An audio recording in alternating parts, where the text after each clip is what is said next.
This is the TrailRush, Ride1Up's latest e-bike and their first full-fledged leap into the world of eMTBs with a ride built for cross-country terrain. And not only are they diving in, it looks like they're doing it right. A 90 Nm Brose mid-drive motor, RockShox air suspension fork, 4-piston brakes, and even a dropper post. It checks all of the XC boxes, but there's one thing it's doing that genuinely caught us off guard. What is it? Let's dive into today's review and find out.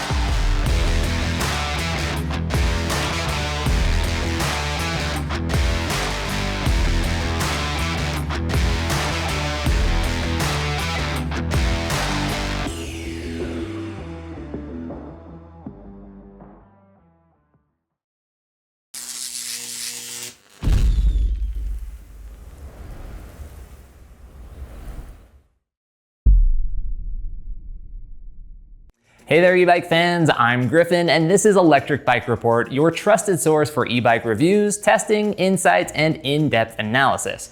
We also cover the latest industry news on our weekly podcast where we break down headlines, answer your questions, and dive into all things e-bike. Make sure to tap that notification bell so you never miss a thing. Now, my top 3 takeaways for the TrailRush? It all comes down to value, which is what most caught me off guard, and then the spec package and how the motor feels on the trail. But before we get into all of that, here's just a quick story. I was in college when I first took an interest in mountain biking, and back then I really didn't know much about them. I asked some fellow students and my econ professor, who were all avid riders, what I should expect to spend on a solid, reliable bike that wouldn't need any upgrades right out of the gate. Their answer? If I wanted something from a reputable brand with dependable components, I'd be spending around $1,800 to $2,000 for a good hardtail. And that was for an acoustic bike, as in no motor, no battery. So fast forward to now, and you can probably guess why I was floored when I started reviewing the Ride1Up TrailRush. This bike goes for $2,095 MSRP right now, and like the bikes I was looking for back then, it doesn't really need any upgrades. Except now, you're getting a motor and battery included for basically the same price, and in today's economy, that is wild. Now what makes this even more impressive is the part selection. It's running name brand components from top to bottom.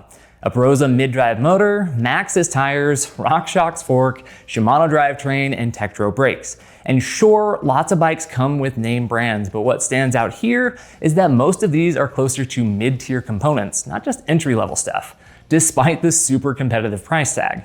And honestly, I can't think of another e-bike brand offering this much at this price in eMTBs.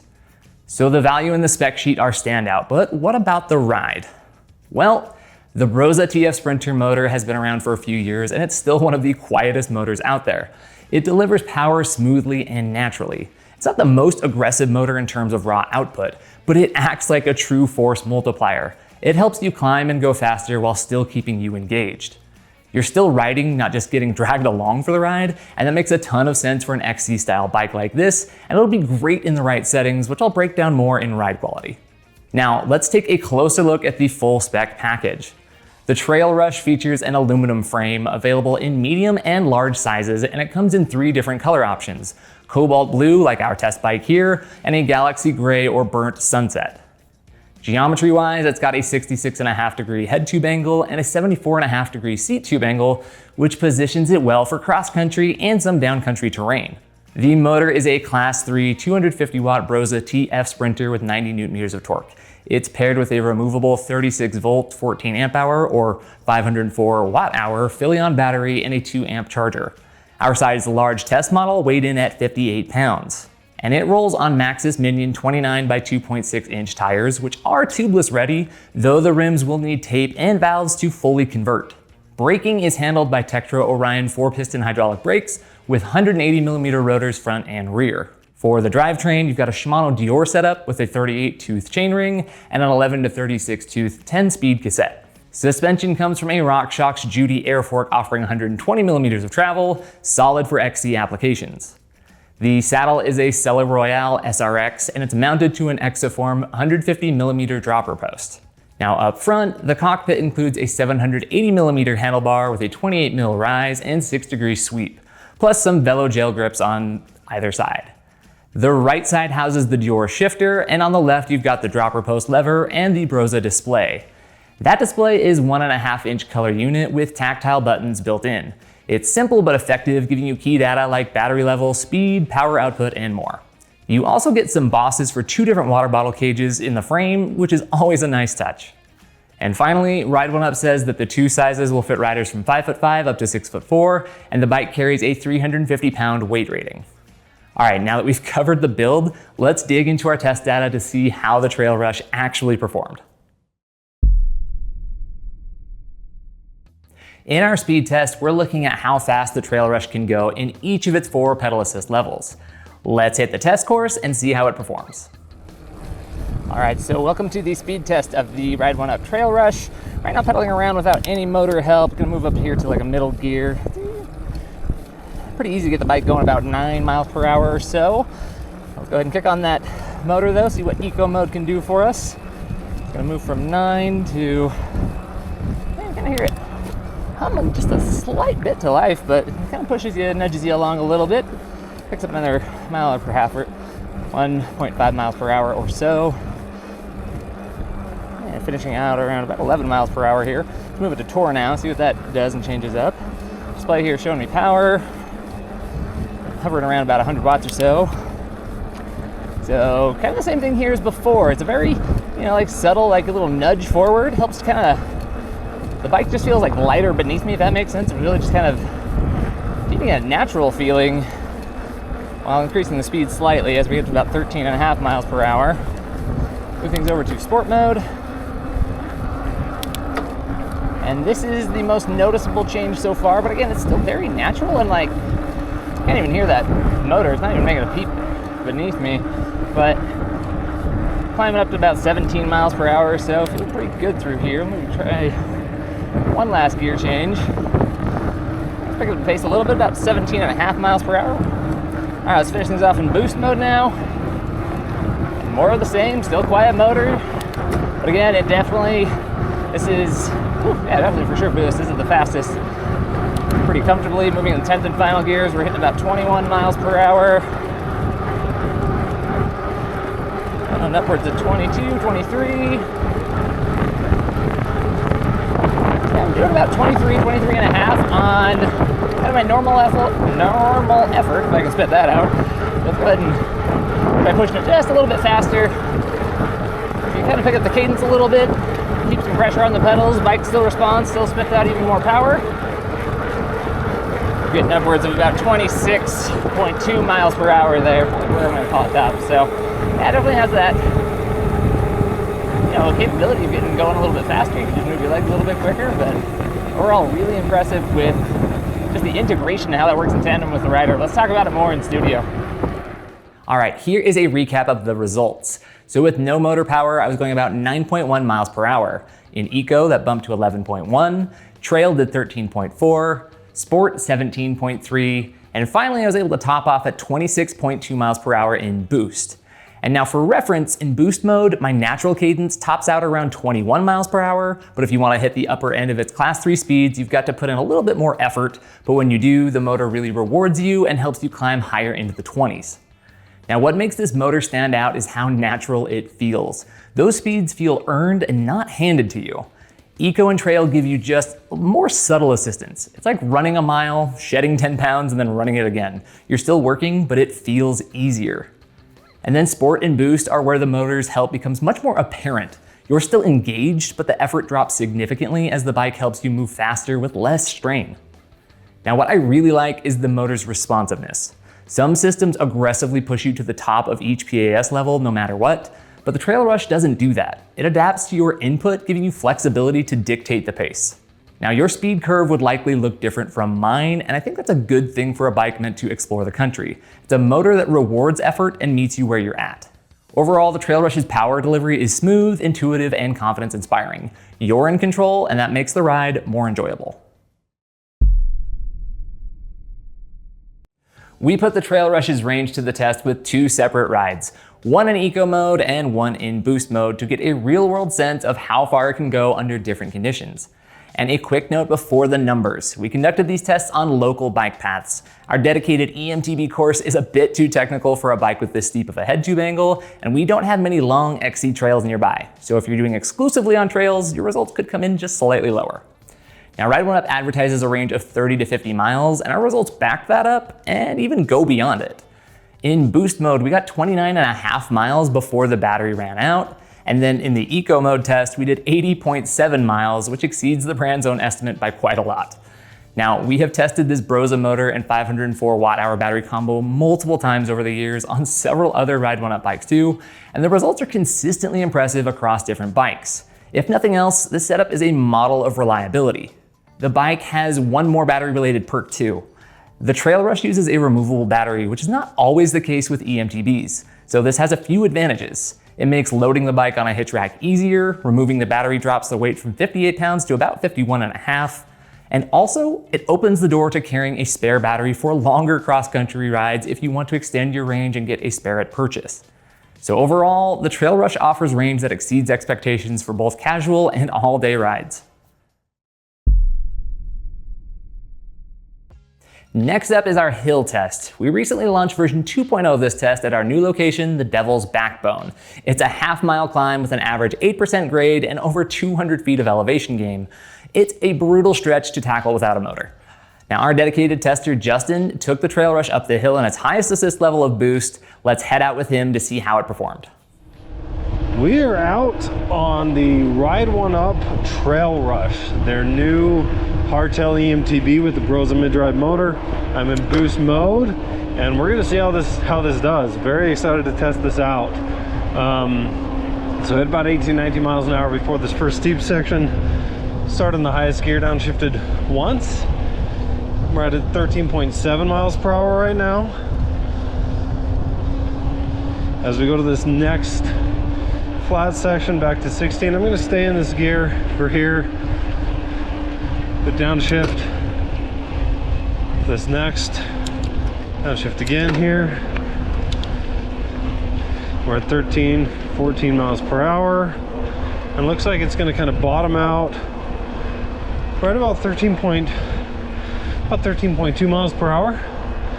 Tap the brakes as we make this turn. And we'll see what we end up kind of being right at that lamppost, right at 13.2.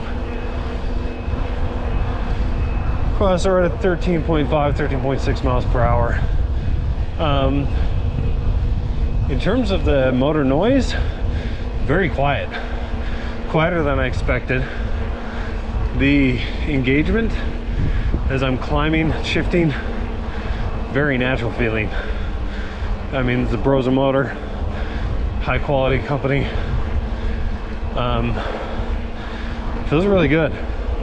Obviously it's a mid-drive, it's an eMTB, so it's gonna amplify what I put in. So I do have to push a little bit here, which is normal, but it's still significantly easier than when I ride it up on an analog bike. And I'm gonna be really interested to see the results versus some of the other mid-drives that we've tested recently as I finish here right at 13.2 miles per hour.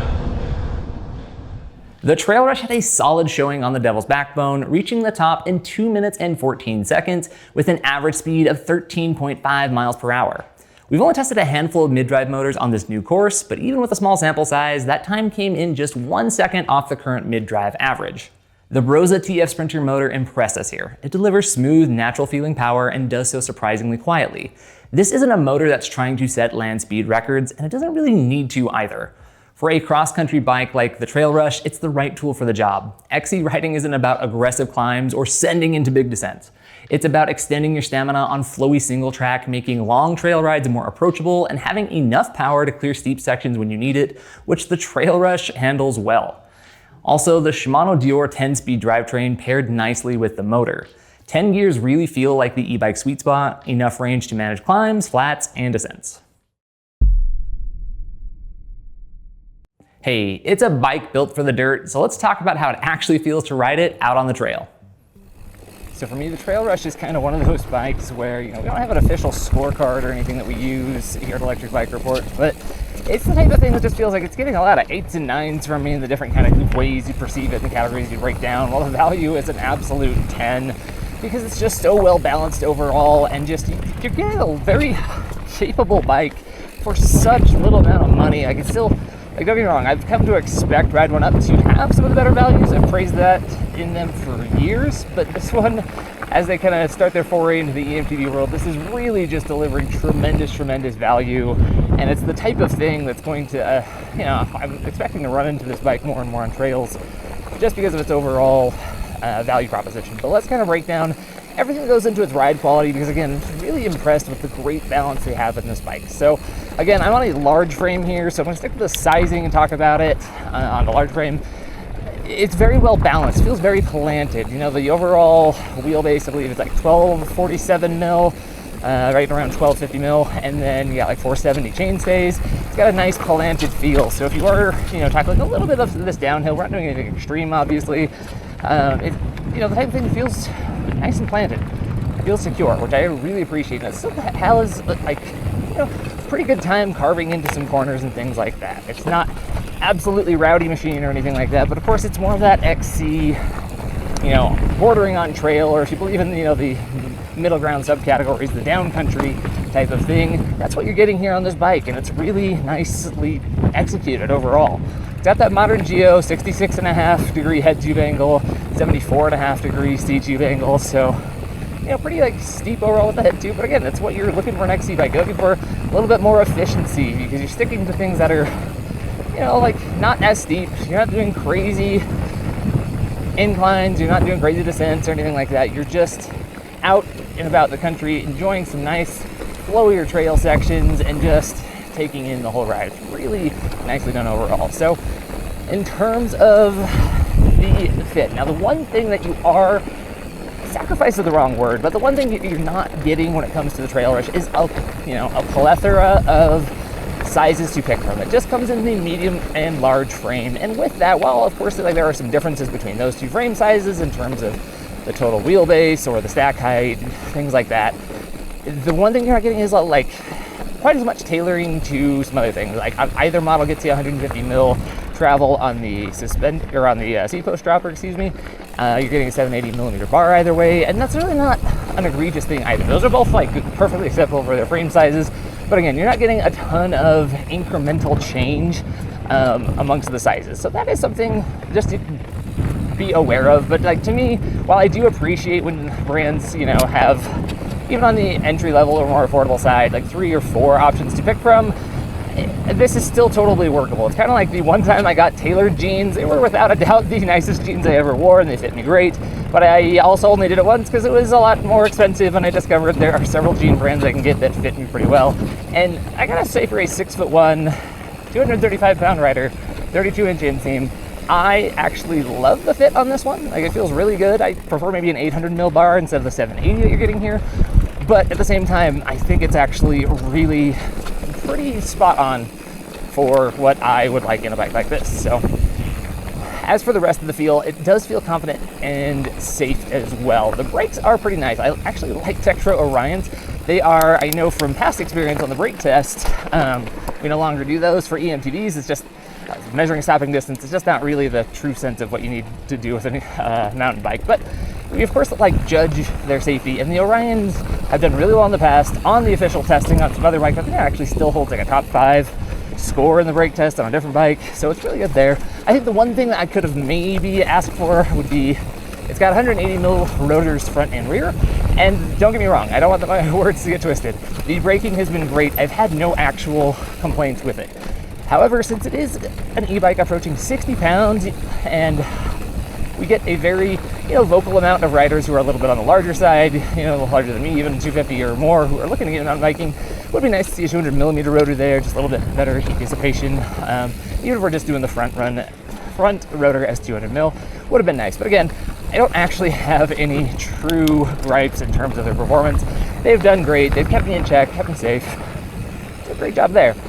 And then, just getting back one last time, well, actually before we talk about the motor, so the tires themselves, the Maxxis Minion, they're very familiar tires. This is a very popular option. It's on the affordable side. I like that it's tubeless ready. We did convert this bike over to a tubeless system, And like overall, it's pretty solid, pretty nice. It's got good traction. It's a type of tire. There's a reason it's popular. It works really well, and it's not overly expensive, which is also a huge bonus. Now, one last word on the motor. So the Brose motor here is, I've ridden it for years, and it is still to this day one of the most impressively quiet and impressive in terms of the way it integrates with your pedaling. Like, even years down the road, I still think of it as one of the most natural feeling motors out there, while still being able to make you feel enhanced and, like supercharged. The 90 Newton meters of torque has got really good grunt. It's the type of thing that's going to help you up a hill. It's not going to blast you, as the top end wattage is a little bit lower than some other bikes. However, again, I'm kind of coming back to the styling here. If we were talking XC downcountry, you're not looking to like hit these massive climbs. You're not doing a lot of that stuff. You're really just needing a little bit of extra leg. Take some of the stress and strain off of going about these little kind of flatter, a little bit less technical, but this type of terrain where you're just out going for a ride. Just give you a boost, help you go a few extra miles. And certainly when you do put it in boost mode like I've got it right now, it can definitely make light work of things. So again, I'm just very impressed by the motor. It's just, I come back to what I started this section with. It's just so well balanced. Overall, 8s to 9s across the board. And at the price tag, hard to not give that one a 10.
TrailRush really is just a really solid all-around ride. Like, I'm still very just impressed.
So one thing I didn't mention enough during the ride is the fork. The RockShox Judy did a great job taking the edge off rocky sections and keeping the ride from feeling punishing. And with the right tuning, it also stays pretty supportive. No excessive sag when pedaling flats or on climbs. This bike is also a perfect example of why I think the TrailRush delivers insane value. I kept looking for the corner they had to cut at this price point, and I couldn't find it. On most bikes labeled as eMTBs in the $2,000 to $2,500 range, something usually gives. Maybe you get a coil fork instead of air, maybe you get 2-piston brakes instead of 4-piston ones, or decent tires but not tubeless ready. But with the TrailRush, none of that actually happened. It's spec'd with the parts you'd hope to find, all for just over $2,000. The result is a ride that feels composed, confidence-inspiring, and way more polished than you'd expect for that kind of budget. I've really got to hand it to Ride1Up here. When they enter a new bike category, they tend to show up later than some brands, but when they do, they show up strong with serious value. Just look at the Rev 1 and how it stacks up against Super 73 in the moped style category, or the CF Racer 1, which shocked us as a carbon road and gravel bike at an unheard of price. I can't even think of a real competitor for that one. It's the lowest priced carbon bike in its class by a mile. And now I think they've done it again with the TrailRush. This is a well-equipped XC or trail style eMTB that punches far above its price. From head to tail, it's built with quality components without charging an arm and a leg. Even if it cost more, I would still be a solid option. At this price, it is genuinely impressive. The Brose motor is a highlight. It's still one of the quietest and smoothest systems on the market, giving you a boost that feels natural instead of turning the ride into a dirt bike experience. It keeps you active and engaged, which is exactly what I want out of an XC bike. The only real drawbacks of the TrailRush were the sizing and form factor of the motor. Motors are getting smaller and sleeker, and this one's starting to look a bit big by comparison, and of course you don't get a huge range of frame sizes. But if it fits you, it's an excellent ride. Again, if I had to sum up the TrailRush in one word, it's balanced. It feels planted in confidence in corners and on loose terrain. Settle into a rhythm on rolling single track and the ride becomes almost meditative. The suspension and overall ride quality make it easy to get in the flow and just stay there. So whether you're a newcomer to mountain biking or a seasoned XC rider looking to electrify your ride, the TrailRush deserves consideration. So what do you guys think of the TrailRush? Drop your thoughts or questions in the comments, and if you haven't already, hit that like button and subscribe for more e-bike reviews and updates. I'm Griffin with Electric Bike Report, thanks for watching, and I'll see you on the next ride.